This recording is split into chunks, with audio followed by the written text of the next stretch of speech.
Bonjour à tous et à toutes et bienvenue aujourd'hui pour ce second épisode du podcast du jeune entrepreneur.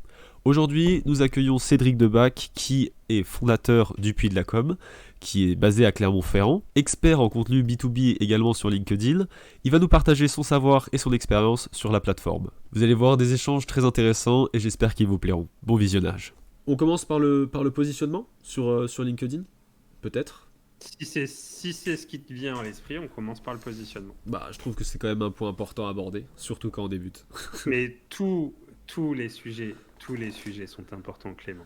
C'est Je vrai, te doute. c'est vrai, c'est vrai. À chaque fois, je me fais la remarque, tu me le dis à chaque fois, j'y pense et j'oublie à chaque fois que chaque sujet sont importants, donc faut se En fait, focaliser. tous les sujets sont importants parce que c'est extrêmement riche de pouvoir vivre en fait tout ce qu'on vit en ce moment. On a une chance qui est quand même dingue, c'est qu'on a des réseaux sociaux qui nous permettent de se connecter, alors que toi, tu es du côté de Bayonne, moi, je suis à Clermont-Ferrand.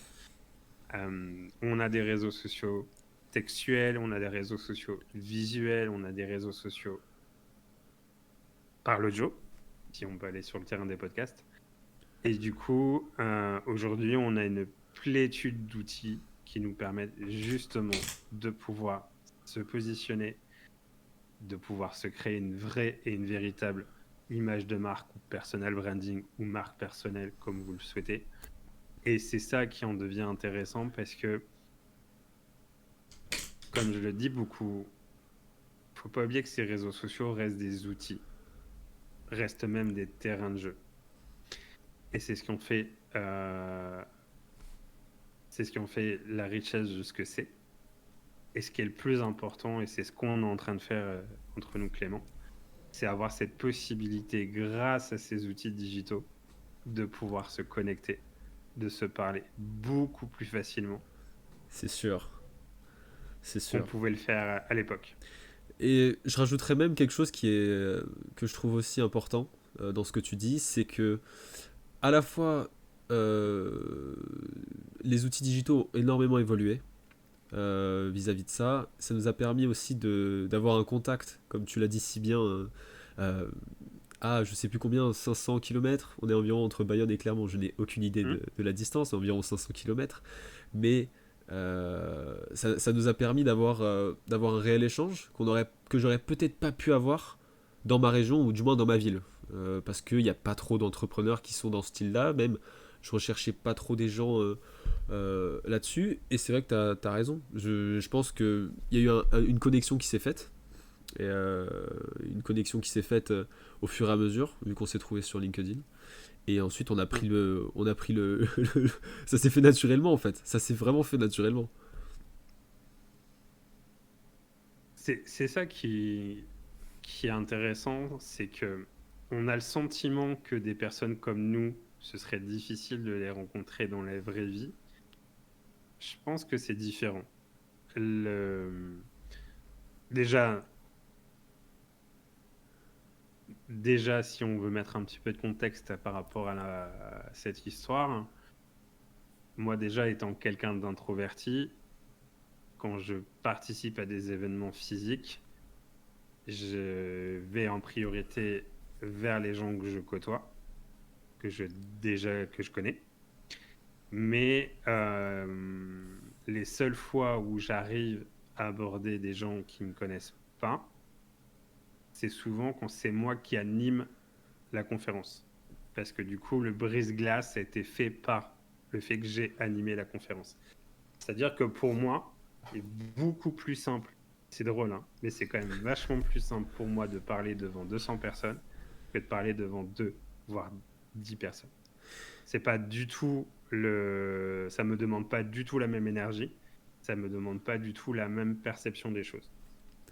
Donc, je suis quasi sûr qu'on aurait pu se rencontrer dans la vraie vie, en dehors des réseaux, mais il faut quand même avouer que ce format-là, ces outils, ça reste des outils, permettent effectivement ce genre de possibilités. Et c'est ça qui est chouette. Et Ce qui est chouette, aussi, ce qui est important, c'est que là, ce qu'on est en train de faire aujourd'hui, c'est ça, quoi. C'est ça qui est génial. Ça veut dire ce côté, bah, tout est possible grâce au digital, quoi.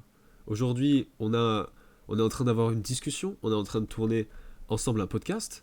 On est en train d'échanger sur des sujets qui sont importants quand on débute, sur des sujets qui sont essentiels. Et on n'aurait pas pu l'avoir, je veux dire, il y a 10 ans, quoi. C'est-à-dire que ça aurait été même impensable.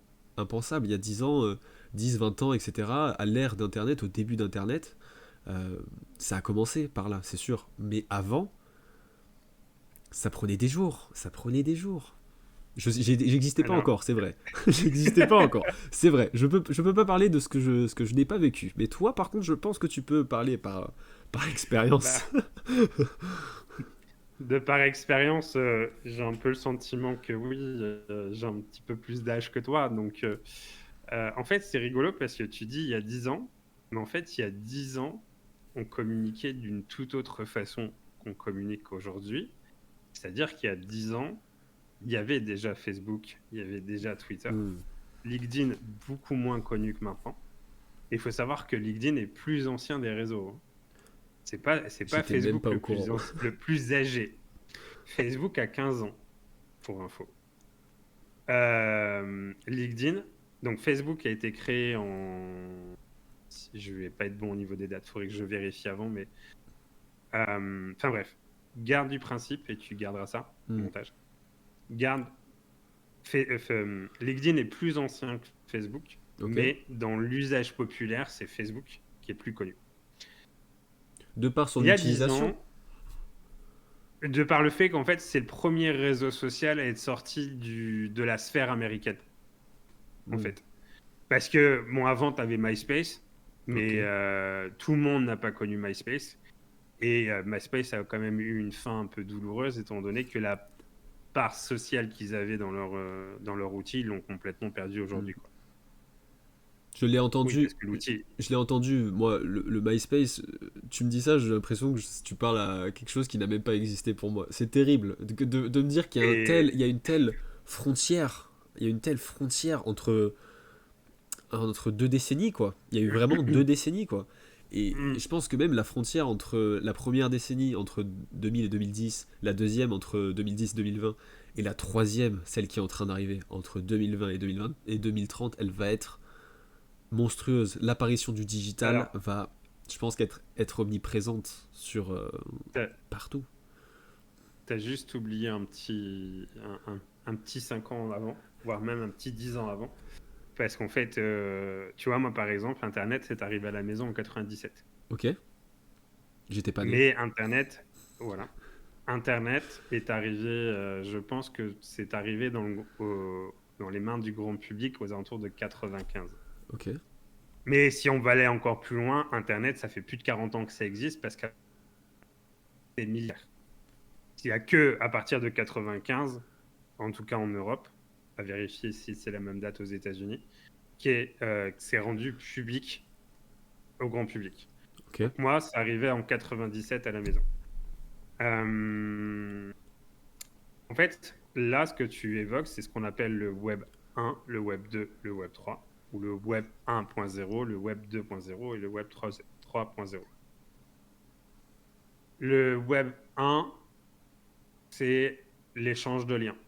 C'est-à-dire que tu sais que textuel, et ce qui permet de naviguer d'une page à l'autre, c'est le lien hypertexte. ok. C'est ce qui a créé les fondations d'Internet, c'est ça. Le côté HTML, le côté page Ex- web, c'est les fondements. ou page- c'est les fondements, Ok, c'est des pages.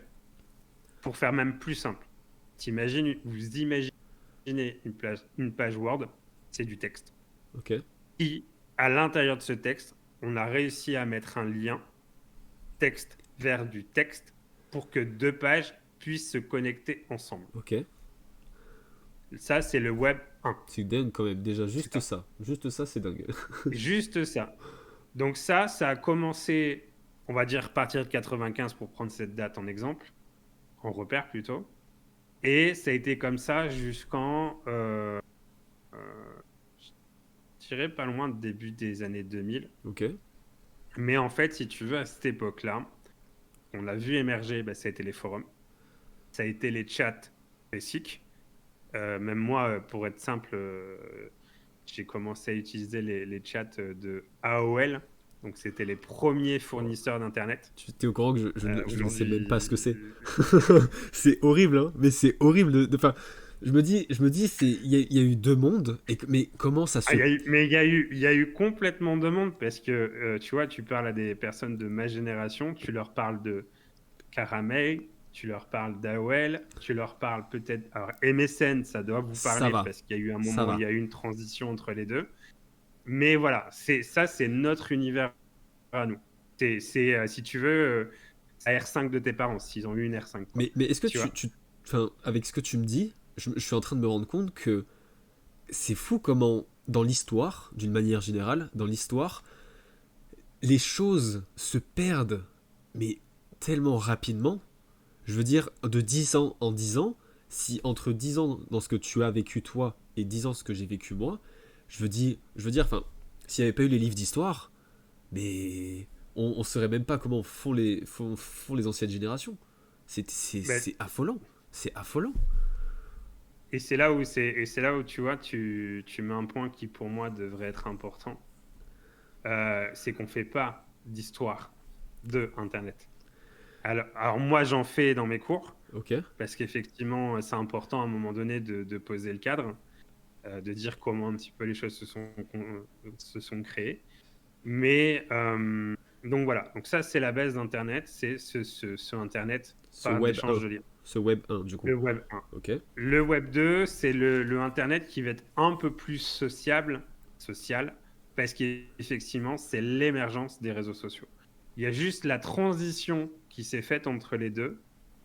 La transition qui s'est faite entre les deux, c'est l'émergence des blogs. Ok. C'est-à-dire qu'au début, on était très site, donc site vitrine pour faire simple. C'était même à l'époque, hein, t'imagines, il faudrait faire la conversion en euros. Mais à l'époque, quand tu voulais créer un site, tu étais obligé de prendre rendez-vous avec les commerciaux d'Orange, parce qu'il y avait qu'eux qui pouvaient te répondre à ce besoin-là. Et ça coûtait genre, et je peux pas te le dire en euros. En francs, ça donnait quelque chose en francs. Je crois que tu as une conversion à Et 3,6, je crois, ou quelque chose comme ça. en France, ça donnait 2400 francs, Ce qui est énorme. Ce qui est énorme. qui représenterait 250 euros aujourd'hui, je crois. Non, peut-être Alors que pas. tu peux Enfin, créer, bref, alors qu'aujourd'hui tu peux créer un site web pour 10 euros. quasiment pour rien. Pour 10 Oui, euros. c'est ça. Avec hébergeur, avec Mais tout. Enfin, c'est dingue carrément. quoi. C'est dingue. Et donc, ce qui a fait l'émergence, c'est effectivement, là pour le coup, on a vu arriver les acteurs, bah, notamment WordPress, hein, qu'on utilise encore aujourd'hui, qui a été, alors ça n'a pas été le premier, parce qu'avant il y avait Skyblog, il y avait d'autres plateformes de blog, mais en fait, ce qui a commencé, on va dire, à faire créer et à émerger le Web 2, c'est l'arrivée des blogs. Ok. Parce qu'à l'époque, c'était l'outil qu'on utilisait pour communiquer, en dehors du mail, bien évidemment. Parce que le Mhm. mail est arrivé assez tôt, hein, dans l'usage. Tu dirais que Mais c'est le début de l'aspect communautaire? Est-ce que c'est le début de oui, l'aspect ah oui, oui. création de Bah, communauté qu'on arrive à retrouver en fait aujourd'hui quotidiennement, quoi, quasiment sur chaque bah, personnalité? les fondamentaux d'une communauté de l'époque, c'était les forums. Ok. Ça a été les chats, chat forum, hein, ce qui est un peu similaire. Et l'émergence des blogs. Parce qu'en fait, à l'époque, les premiers commentaires que tu laissais à l'issue d'un blog, c'était le commentaire qu'il y avait en dessous de l'article. Waouh. C'est-à-dire que, par exemple, toi, tu faisais un article, Hmm. je sais pas, par exemple, sur comment on crée un podcast, Ok. et que moi, je venais derrière, je lisais ton article parce que le sujet pouvait m'intéresser, et en fait, je rentrais en conversation avec toi par le biais des commentaires. Ce que tu fais aujourd'hui sur une publication LinkedIn, par exemple, bah, à l'époque, on le faisait sur un article de blog, On a tu vois. réussi à accélérer le processus via, via finalement les nouvelles avancées technologiques quelque part. Enfin, l'aspect C'est rigolo parce que communautaire toi, a pris un ascendant. Enfin, dans ce que tu me racontes, ce que je suis en train de voir, c'est que l'aspect communautaire a évolué. Il a vraiment évolué, hein, euh, grâce à son évolution, grâce à tout ça, quoi, grâce à en l'avancée. fait, c'est l'émergence de toute ces technologies, c'est toute l'émergence de ces nouveaux acteurs qui sont arrivés qui a fait que ça s'est accéléré. Et tu vois, c'est rigolo parce que toi, tu appelles ça de l'accélération, alors que pour moi, je vois ça plutôt sous la forme de... En fait, c'est l'usage qui a évolué. C'est pas le fait... Alors oui, ça a le sentiment que ça a accéléré parce qu'effectivement, ça va très vite. Mais la preuve en est. Je te disais tout à l'heure que Facebook, c'était peut-être 2007-2009 quand ça arrivait en France, en Europe, encore une fois.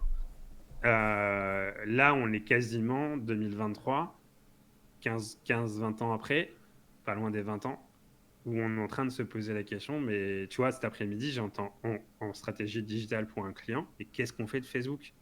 Et supprime-le, quoi. C'est, Supprime-le. là, Oui, ça mais va Facebook, vite, ça va vite. mais Facebook, c'est utile pour parler avec les parents. Mais non, parce qu'aujourd'hui, les parents, tu vas les toucher autrement.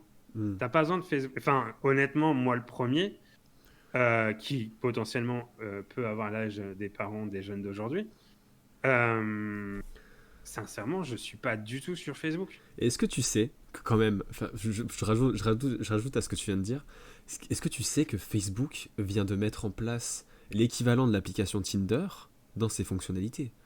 C'est-à-dire Mais qu'ils ont ça fait tel... des années, Mais ils ont ça perdu fait la... des années qu'ils... Ils ont perdu Toi, cette, tu la découvres. cette chose-là. Ils ont perdu... Ça veut dire qu'il y a tellement plus de trafic qu'ils sont obligés de copier-coller. Bon, après, tu me diras, c'est au niveau de tout le monde, mais ils se font quand même du copier-coller de Tu, Tinder, quoi. tu l'as vu, le film sur Facebook?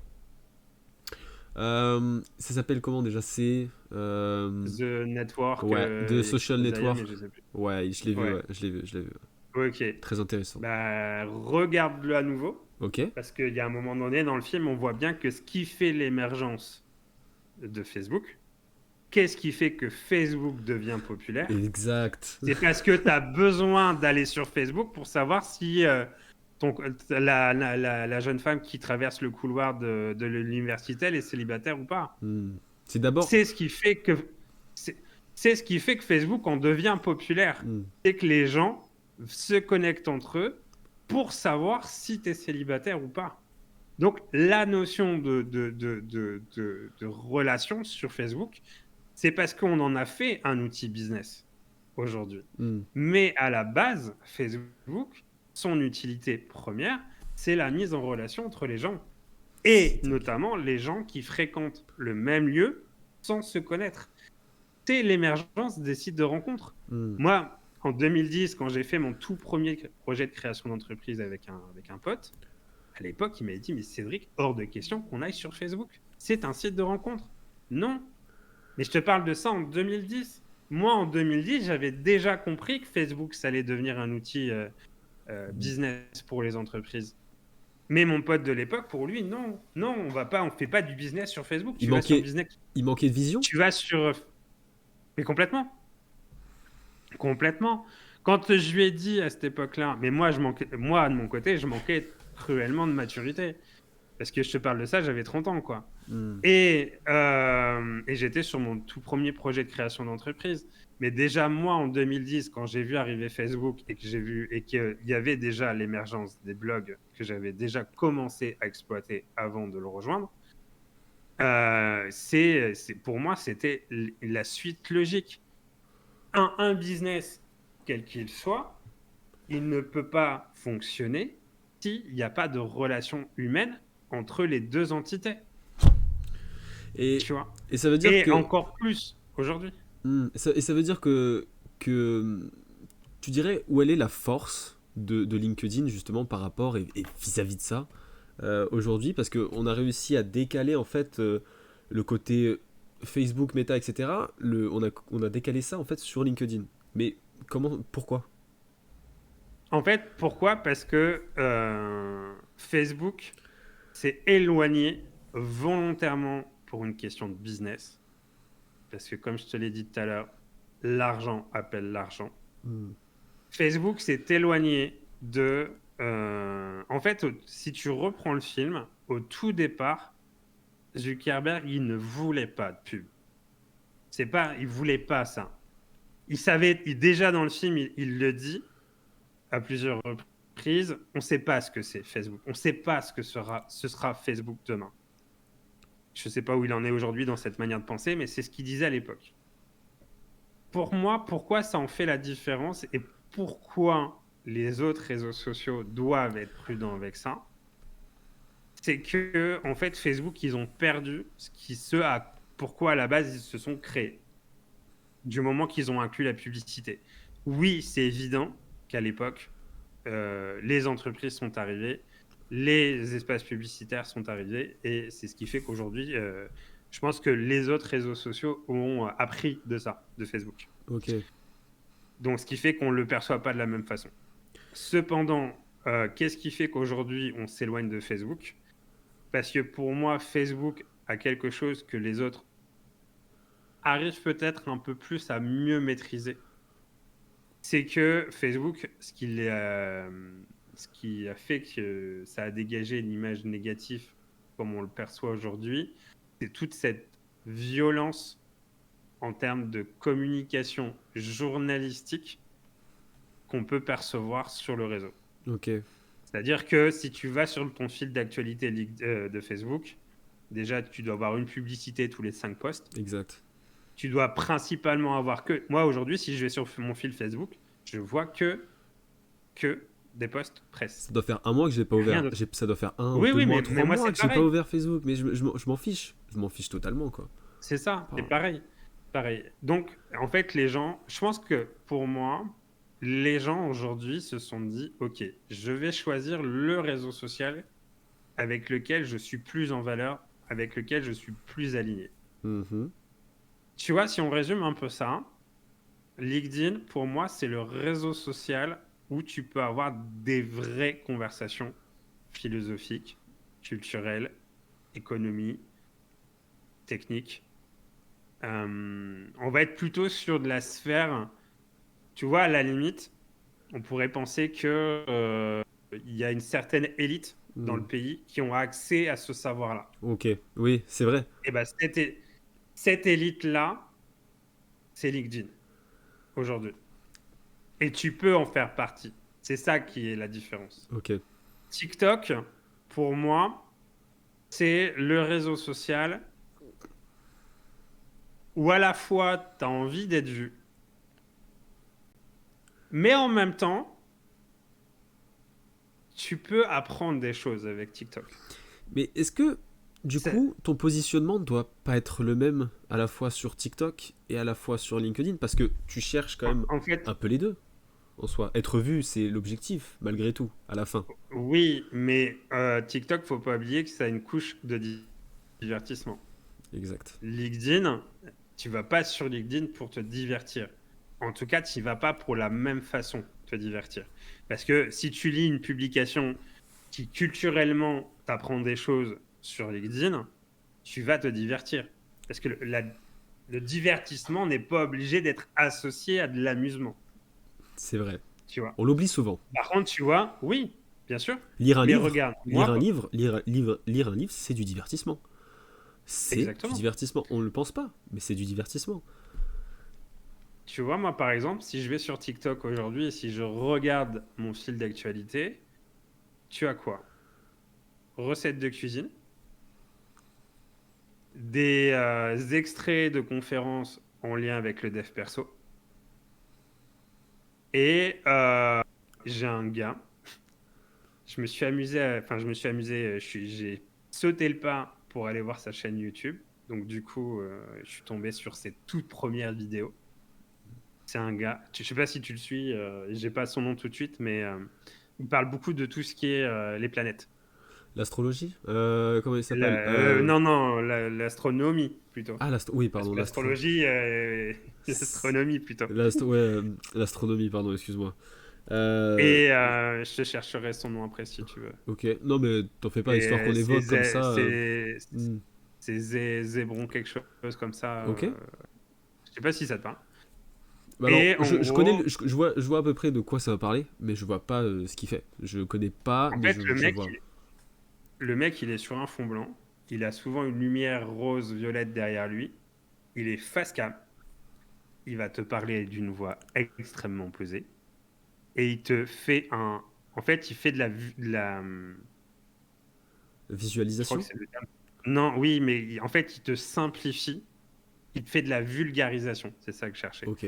Des termes scientifiques et notamment en lien avec, en gros, il va t'expliquer ce que c'est que le Big Bang, il va t'expliquer comment les planètes se sont créées.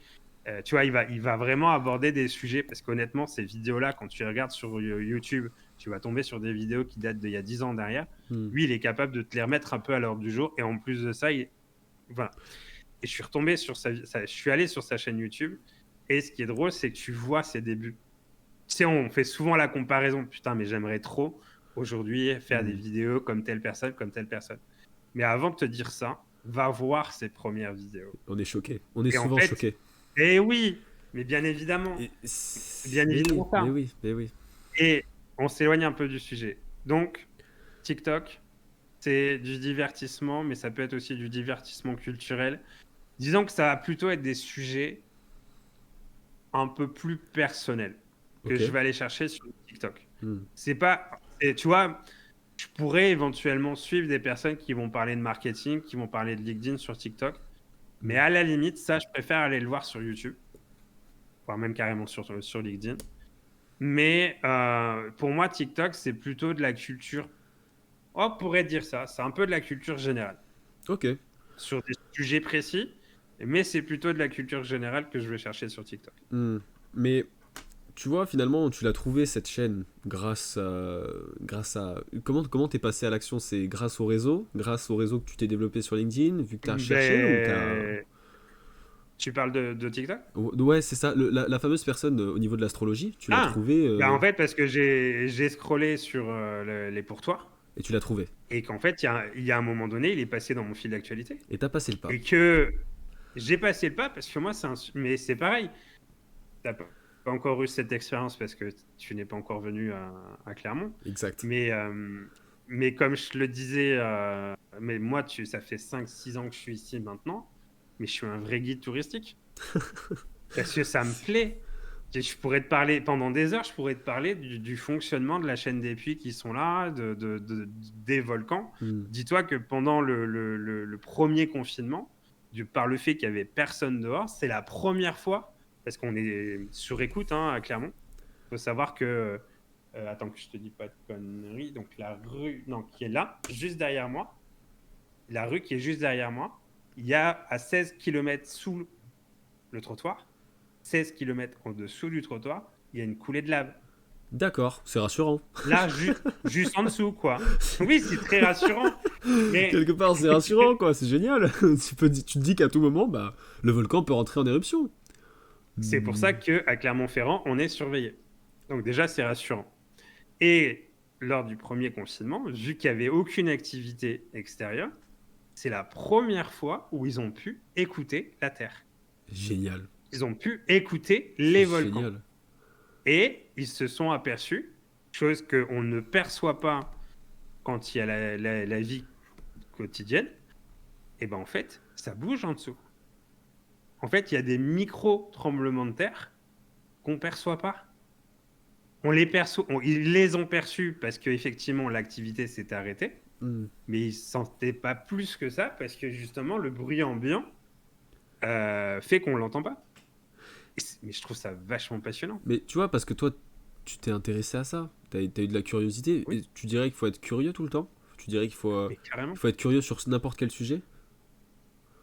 Non, parce qu'il y a des sujets où je vais être moins aussi précis ou aussi analytique. Hmm. Enfin, il y a des sujets que je sens que je vais avoir moins d'intérêt, mais je garde quand même une part de curiosité. Hmm. Parce que, en fait, oui, il faut être curieux. Il faut être curieux parce qu'en fait, déjà, la vie passe trop vite. Ouais, c'est vrai, c'est Et, vrai. euh, et deuxièmement, parce que moi, tu vois, il y a un truc, je peux trouver ça déplacé, peut-être, je sais pas, tu me le diras ou vous me le direz en commentaire. Mais moi, je suis curieux de savoir, mais Clément, tu es qui? Mais pas au sens professionnel du terme, mais au sens, en fait, qu'est-ce qui t'intéresse? Qu'est-ce qui te plaît? Hmm. Pourquoi telle chose? Pourquoi tel univers? Pourquoi telle musique? Pourquoi telle couleur? pourquoi tu as besoin de faire ça, tu vois? Parce que je trouve ça vachement plus intéressant Hmm. que de se définir par n'importe quel rôle ou posture qu'on se donne. Est-ce que le personal branding joue un rôle important du coup derrière parce que t'apprends de la personne, t'apprends de ce qu'il est. Enfin, tu vas chercher. Bon, c'est quand même la première étape, le personal branding, c'est commencer à définir qui on est vraiment.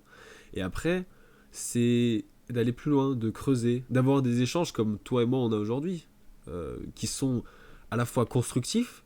Pour moi, surtout, je trouve que c'est hyper constructif. J'essaie d'en faire aussi profiter les gens en le partageant sur les réseaux sociaux parce que je trouve que tu as quelque chose t'as quelque chose à donner, tu transmets un savoir, c'est important. C'est important d'être curieux, c'est important. Je trouve c'est essentiel même. Je sais pas si c'est une revanche ou autre chose, mais je pense que j'ai fait grandir quelque chose en moi qui fait que je prends cette posture-là aujourd'hui. Mais je trouve qu'en fait, c'est vrai que ça faisait longtemps que j'avais pas sorti cette phrase qui me revient là à l'instant T. Mais pour moi, il faudrait une vie pour apprendre à vivre et une vie pour profiter de ce que tu as appris à vivre. C'est intéressant ce que tu dis, c'est très vrai en plus, mais est-ce que...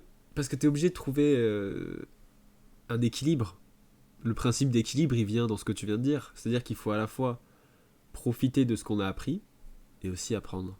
Mais on peut pas faire Hmm. tout l'un ou tout l'autre. Ça peut pas être tout noir ou tout blanc. Il faut que ce soit gris. Et tout est tout. Non, pas obligé que ce soit gris. En fonction de ce qu'on a C'est besoin. pas obligé que ce. Mais c'est voilà. Mais ce que tu as besoin n'est pas forcément gris. Parce que le besoin, il peut être dans le blanc, le besoin, il peut être dans le noir. Exact. Et ça, c'est philosophique Ça fait comme un sujet. mélange. Je trouve que ça fait un mélange. Après, En fait, en oui. fait, en fait, je vais essayer d'expliquer ça plus sous comment moi je le perçois. Après, toi de me dire si tu es contre ou pas. Mais en fait, je trouve qu'on a une chance qu'on n'a pas toujours tendance à mesurer. C'est que la vie nous a permis d'être là. Hmm. Déjà ça. Deuxièmement, je suis plutôt dans cette optique-là. Peut-être aussi parce que j'ai fait face à l'autre aspect. C'est que pour moi, il faut être actif dans Hmm. la vie. Actif dans le sens où tu peux pas supporter la vie. Tu peux pas attendre que ça se passe. Tu peux pas attendre qu'on t'amène les choses sur un plateau. Parce que d'une certaine manière, ce plateau, tôt ou tard, on va te le retirer. Être acteur. La seule chose, attends, la seule chose qu'on ne pourra jamais te retirer, Clément, quoi qu'il t'arrive dans ta vie, n'importe quelle bourde, bombe, ce que tu veux, sauf si tu décèdes, mais ça c'est notre histoire. La seule chose qu'on ne peut pas te retirer, c'est ce que tu as dans la tête. C'est ce que tu as dans ton cerveau. C'est ce qui te fait toi, en fait, Clément. Hmm. Et pour moi, c'est ça ton personal branding. Pour moi, c'est ça qui fait ta force, en fait. C'est tout, tout ce que tu vas vivre dans ton quotidien, c'est tout ce que tu vas apprendre, c'est tout ce qui va t'intéresser ou pas. Parce que même les choses qui ne t'intéressent pas indirectement t'influencent. Et c'est jusqu'où tu peux porter ta curiosité. Comment tu peux t'autoriser à prendre... Tu vois, je reprends Tu comprends maintenant pourquoi mon temps est précieux. Exact. Parce que mon temps, il me sert à ça, en fait. Il me sert à nourrir ma curiosité. Et pour moi, tout peut être amené à de la curiosité.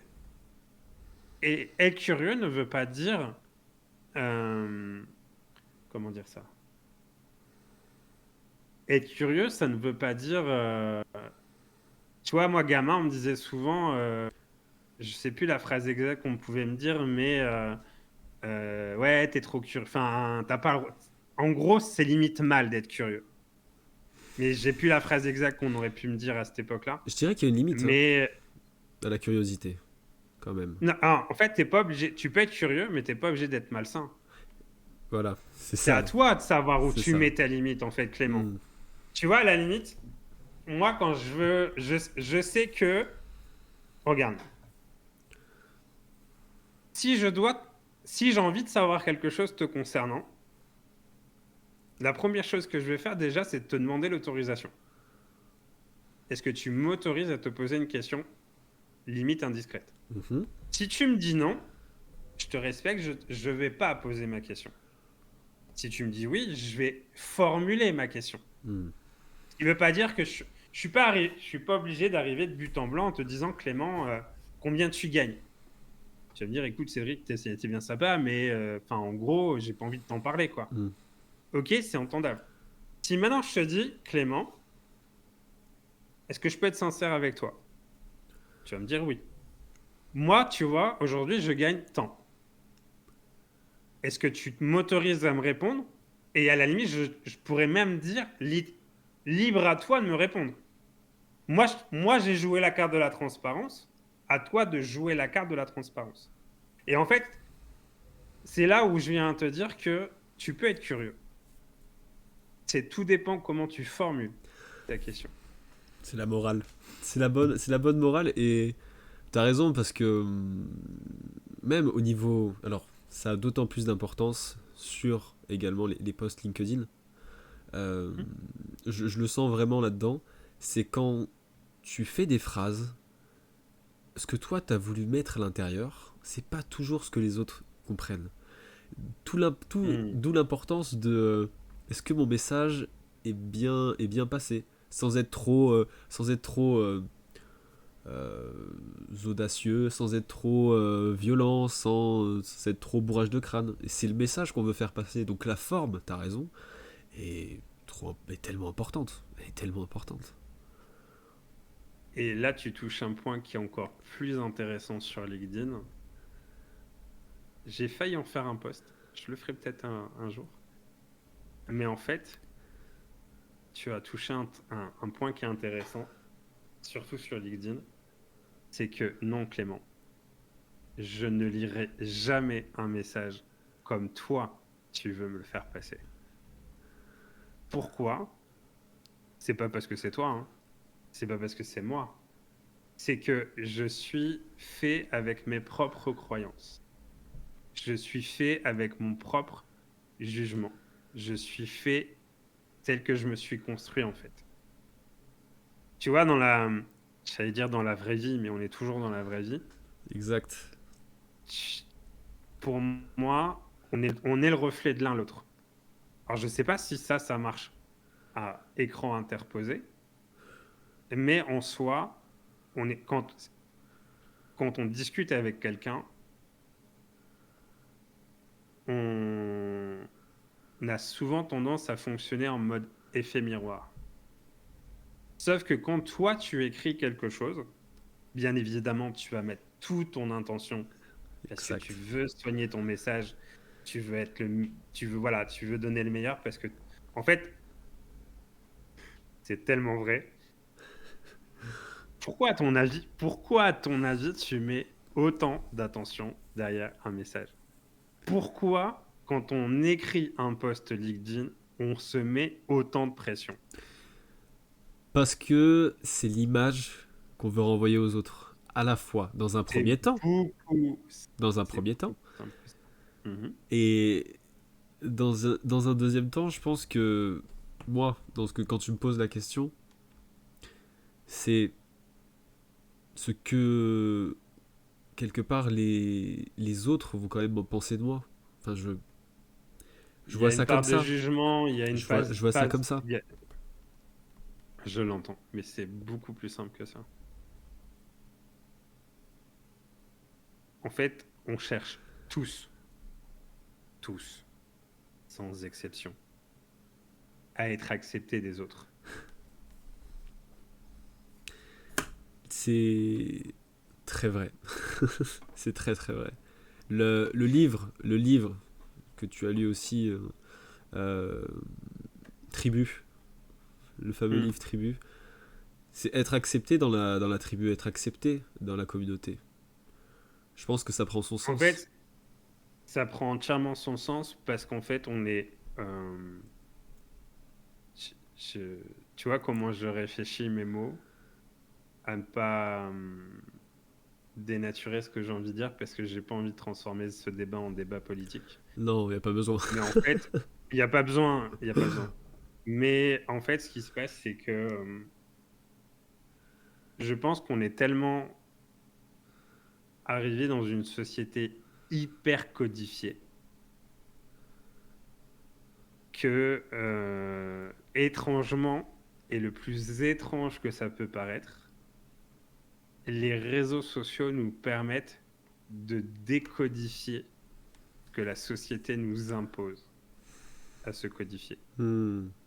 D'où l'importance de soigner son message, qu'il soit visuel, textuel, vidéo, ce que tu veux. On rentre Parce plus dans qu'il le y a toujours moule. une question. On rentre plus Parce dans qu'on a ce le moule-là. sentiment, on a le sentiment de plus rentrer dans le moule. Hmm. Mais parce qu'on a le sentiment, aujourd'hui, tout est une question de séduction. Exact. Tout est une... Quand tu parles d'image, quand tu parles de jugement, quand tu parles de tout ça, pour moi, c'est une question de séduction.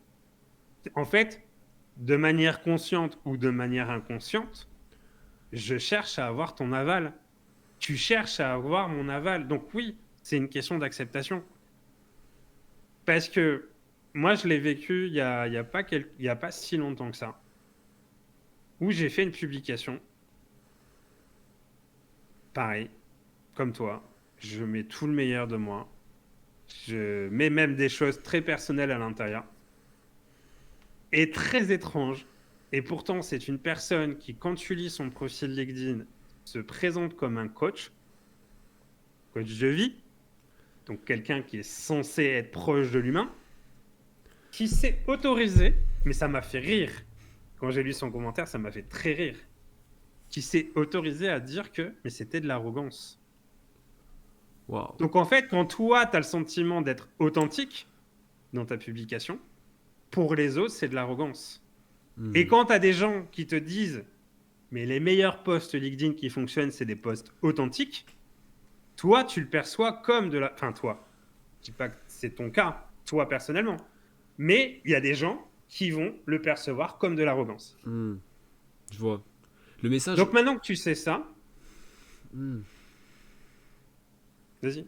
Je disais que le message que tu transmets ou que tu veux transmettre, en fait, c'est ça. Il va pas du tout être perçu en fonction des besoins et des croyances de chacun. C'est ce que tu viens de dire, en fait. Il va pas C'est ce être que je perçu viens de te pareil. dire, mais c'est là où tu remets un peu de contexte par rapport à ça, en te disant la chose suivante. On sait, toi comme moi, qu'on ne peut pas plaire à tout le monde. Exact. Et techniquement, sur le plan, si on remet un peu de marketing dans tout ça, sur le plan marketing, on ne peut pas plaire à tout le monde et tout le monde ne peut pas être notre client. Hmm. Maintenant, j'ai autre chose à faire que de perdre mon temps à faire changer la vie d'une personne qui n'a pas envie de comprendre qui je suis vraiment, même si... Alors, tu vois, par contre, contrairement à d'autres qui parleraient... Je connais certaines personnes qui auraient reçu ce message, se seraient dit, ça y est, Hmm. Ouais, regarde voici le un message hater. et. Ouais. Ouais, ouais. Non, non, mais ça y est, j'ai mon premier hater. Ouais. La première personne qui vient me critiquer par rapport à ce que je suis en train de faire sur LinkedIn. Hmm. Moi, je ne l'ai pas du tout perçu comme ça. Je l'ai même remercié, la dame.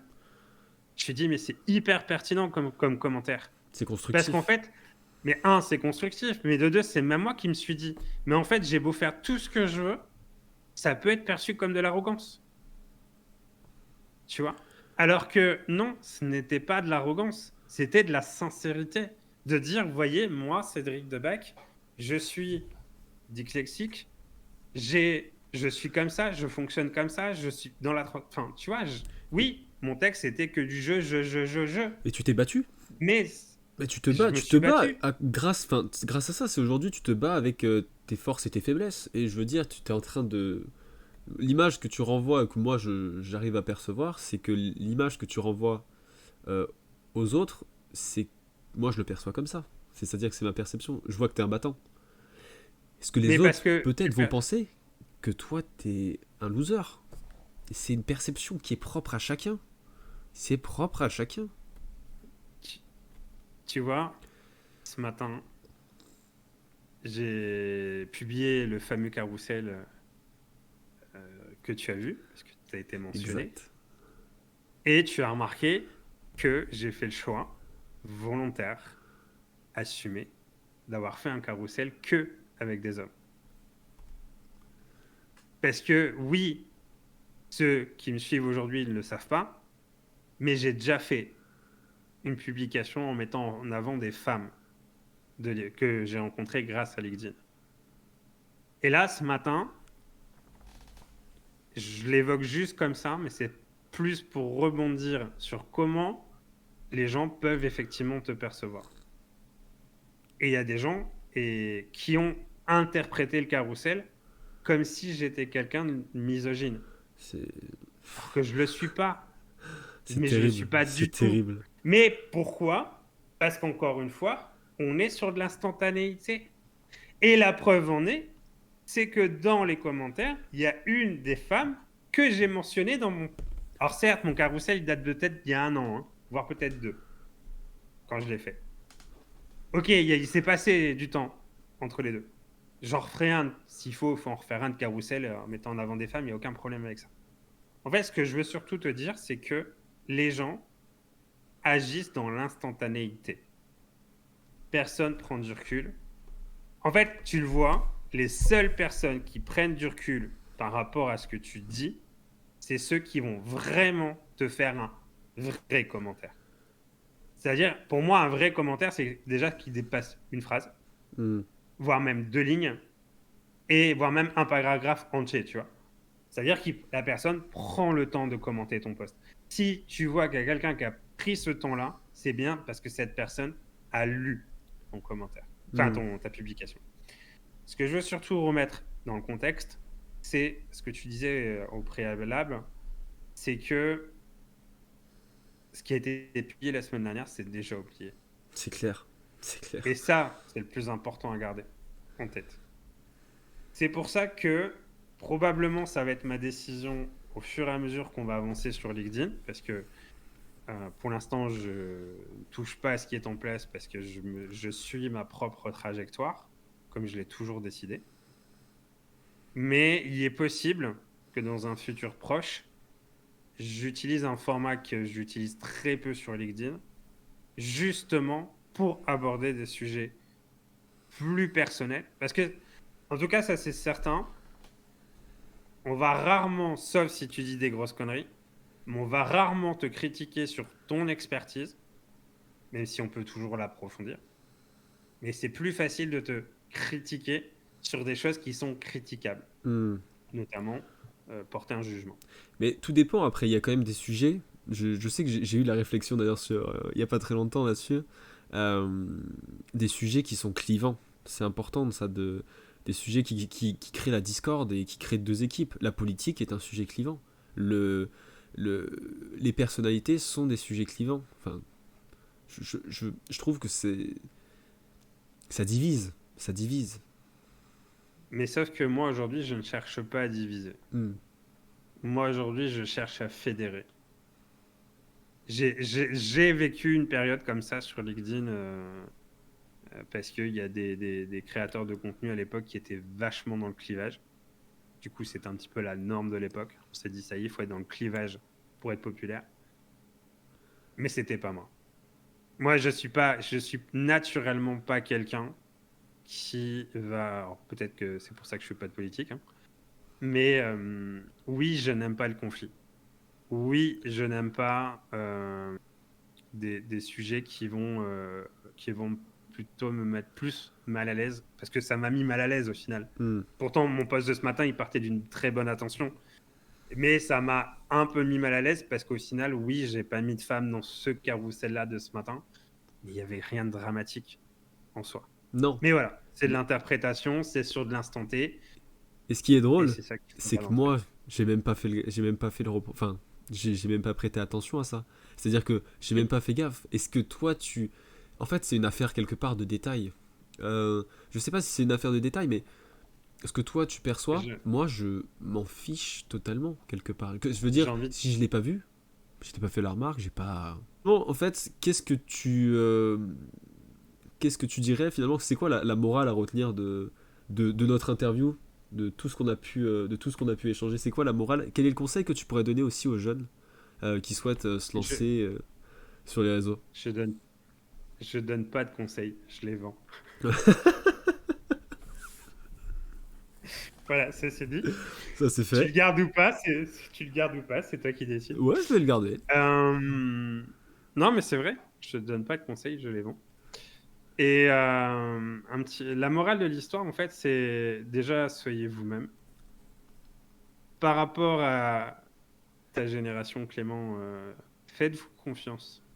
Faites-vous confiance parce qu'en fait, j'ai eu votre âge. Par contre, j'ai pas envie d'être un donneur. En fait, c'est ça que quand je te dis je te donne pas de conseils, je les vends, c'est parce que bien souvent, on va te donner un conseil et ça va être perçu comme une moralité dans le sens où je suis pas là pour vous faire la morale. Parce qu'en fait, moi, je pars plutôt du principe que vous avez un âge et vous avez justement des outils que notre génération à nous commençait à avoir dans les mains, mais on ne savait pas vraiment comment s'en servir. Et du moins, on n'avait pas encore tous ces outils-là aujourd'hui. En fait, pour moi, c'est peut-être pour ça que je suis aussi à cheval sur cette question de transmission et de curiosité. Mais soyez curieux, parce qu'il y a plein de choses à apprendre. La vie, elle est riche.